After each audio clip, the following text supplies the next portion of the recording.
இன்று ஒரு சரித்திர முக்கியத்துவம் வாய்ந்த நாளாக தமிழக மக்களும் தமிழக பாஜகவினுடைய ஒவ்வொரு கட்சியினுடைய தொண்டர்களும் நினைக்கிறோம். இன்று நம்முடைய இந்திய துணை குடியரசுத் தலைவர் தேர்தல் நடந்து கொண்டிருக்கிறது டெல்லியிலே.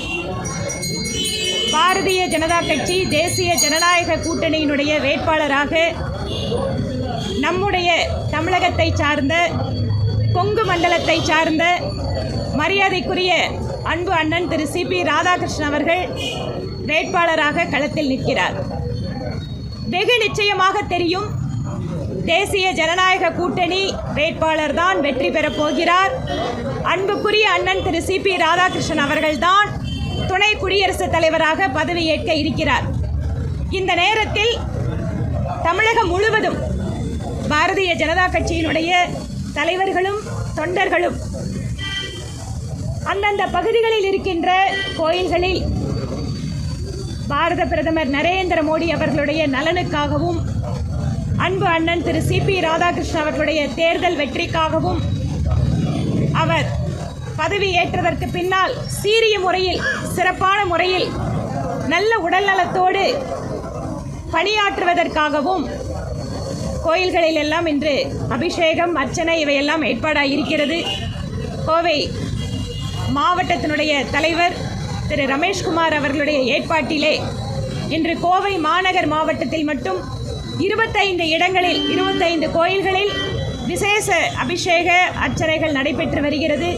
கோவை தெற்கு சட்டமன்ற தொகுதியில் மாவட்ட தலைவருடைய தலைமையிலே மற்றும் அவரோடு பன்னெடுங்காலம் பணியாற்றி இருக்கக்கூடிய அவருடைய அன்புக்குரிய நெருக்கமான கட்சியினுடைய நிர்வாகிகள் எல்லாம் இங்கு மகிழ்வோடு இருக்கிறார்கள்.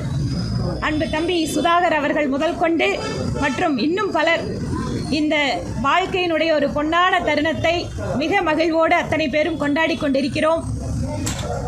இந்த நேரத்தில் ஒரு கட்சியினுடைய சாதாரண தொண்டராக தன்னுடைய வாழ்க்கையை துவங்கிய அவருடைய அரசியல் பணி, பொது வாழ்வில் அவர் முன்னெடுத்திருக்கின்ற பல்வேறு சிறப்பு வாய்ந்த மக்கள் நல திட்டங்கள், பாரதிய ஜனதா கட்சியில் தன்னை இணைத்து கொண்டு மாநில தலைவராக 2 முறை பாராளுமன்ற உறுப்பினராக தொகுதி மக்களுக்கும் தமிழகத்திற்கும் அவர் ஆற்றிய பணிகள், அர்ப்பணிப்போடு இந்த கட்சியிலே இத்தனை ஆண்டு காலம் பயணம் செய்து கிட்டத்தட்ட அவருடைய கல்லூரி பருவத்திலிருந்து பொது வாழ்க்கையில் ஈடுபட்டவர். அவர் 1973ஆம் ஆண்டிலிருந்து ஆரம்பத்திலே ஜனசங்கம், அதற்கு பின்பாக ஜனதா கட்சியினுடைய ஒருங்கிணைந்து எதிர்கட்சியாக மற்றும் ஆளும் கட்சியாக இருந்தபோது, அதற்கு பின்பாக RSS என்று சொல்லப்படுகின்ற ராஷ்டிரிய ஸ்வயம் சேவக சங்கம், அதற்கு பின்பு கோவையினுடைய பாராளுமன்ற வேட்பாளராக உறுப்பினராக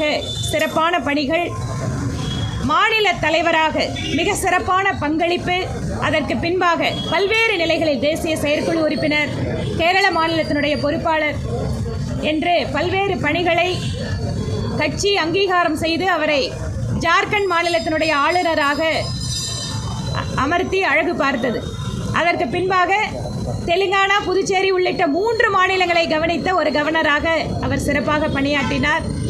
2024 தேர்தலுக்கு பின்பாக மகாராஷ்டிரா ஆளுநராக இங்கே நம்முடைய பகுதியிலே இதற்கு முன்பாக மறைந்த திரு சி சுப்பிரமணியம் அவர்களுக்கு பின்பாக மகாராஷ்டிராவினுடைய ஆளுநராக மிக சிறப்பாக பணியாற்றி வருகின்ற சூழலில் இன்று இந்திய தேசத்தினுடைய துணை குடியரசுத் தலைவராக நம்முடைய தமிழர், நம் பகுதியை சார்ந்த கட்சியிலே அத்தனை பேரையும் அரவணைத்து செல்கின்ற, கட்சியிலே தீவிரமாக பணியாற்றிய எங்களுக்கெல்லாம் ஒரு உதாரணமாக இருக்கக்கூடிய அன்பு அண்ணன் மரியாதைக்குரிய திரு சிபி ராதாகிருஷ்ணன் அவர்களுடைய பணி மென்மேலும் சிறக்க வேண்டும். அவருடைய அரசியல் வாழ்க்கை, பொது பணிகள், மக்கள் நலன் சார்ந்த அவருடைய பணிகள் என்பது ஒவ்வொரு பாரதிய ஜனதா கட்சியினுடைய தொண்டர்களுக்கும் ஒரு உத்வேகமாக இருக்கும். இது எங்களுக்கு மிகுந்த ஒரு மகிழ்ச்சிக்குரிய தருணமாக உங்களோடு சேர்த்து நாங்களும் கொண்டாடுகிறோம்.